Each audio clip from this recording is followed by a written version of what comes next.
Alrighty guys, welcome to Albi training. Today we're going to be doing a little bit different tutorial, and the scope of this tutorial is to go over how to use the moisture mapping feature built within Albi. So if we go to a project and actually open up the project, so Dino Wilder for example, when we go to this More tab here in the bottom right hand corner and we go to Dry Book, we'll actually be able to open up the Dry Book. And the dry book basically has chambers and has readings. So your chambers are your rooms that you're trying to dry, and your readings are the readings that you're adding. So we can add a new chamber by hitting the plus button and name that chamber. So we'll name it the kitchen. We'll give it class 4 water. We can give it the starting temperature and the starting relative humidity. And it will calculate GPP for us automatically. And then we'll also record the initial starting outside temperature and outside relative humidity as well. And then we're going to set goals. So what do we want, our drying to be? We're setting up when we start. We're going to say, hey, look, I want this, chamber to be, 90 degrees and, with a goal of 45% relative humidity. And then up here we have the ability to sketch the chamber. So this sketching, really the only thing that the sketching is going to do is represent where your equipment's at, represent where your moisture points are at. And then also it will calculate your AHAM pints needed for that chamber. Some people like using the sketching, other people don't want to go through the work of sketching. You could just leave an 8x10 room by default. But you can sketch the room. Again, it's meant to be a basic diagram. It's not meant to be anything super crazy. So we can actually use the break tool just like Exactware and kind of sketch it out. Now the nice part is we can plot our moisture points as well. So we'll put in one moisture point on the flooring, and then we'll add another one by kitchen cabinets. Hit OK and drag it over here just to kind of visually represent where those things are. And then we can also add air movers and dehues if we want to kind of show visually how we decided to dry that room. And then we can go to this gear in the upper right hand corner here. And when we hit that gear, we can actually give a ceiling height, let's say of 8 feet, and save those settings. And then we can go done. So basically now we added moisture points and equipment to that room. We gave the chamber properties. As you can see here, it's telling us that you can't use a conventional because it's class 4, and it's giving us our desiccant and our AHAM pints needed. And if we go to moisture points, we now have these 2 moisture points created. We can click on these moisture points and actually give them the initial moisture content, the goal, the type of point it is. We can put in a description and the moisture meter we used.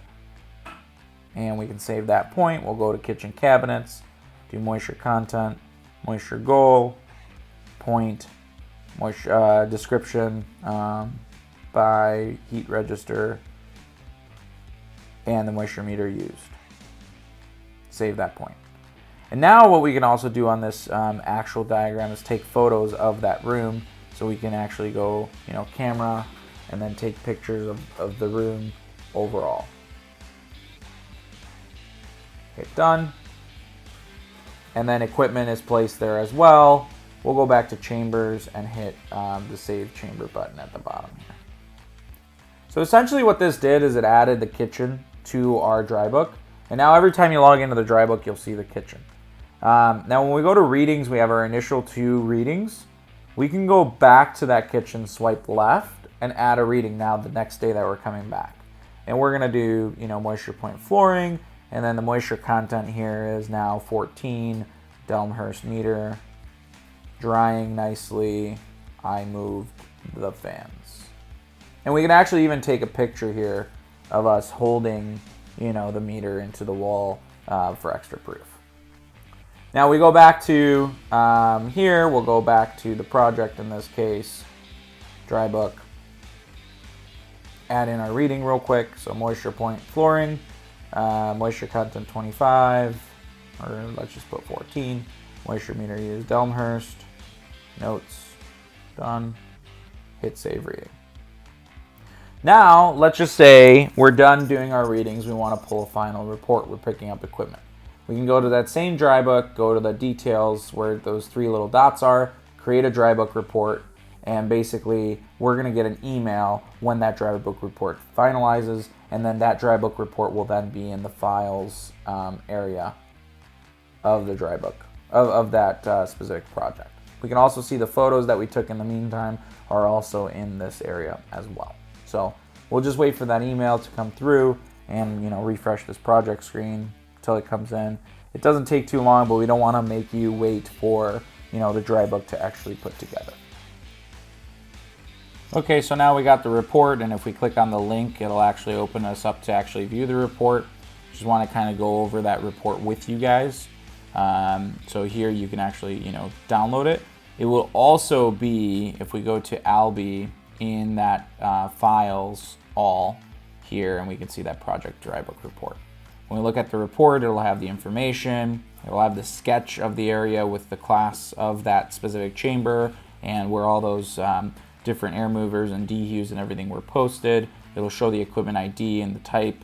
It'll show us how it's drying, and that red lines are, you know, drying goal and, you know, progression towards the goal, and then the times that we were taking those moisture readings and who took them.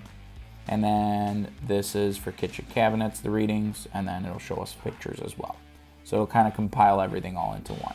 You can then, you know, combine this with all the other reports through our project report tool, and then send it out to whoever materially interested parties.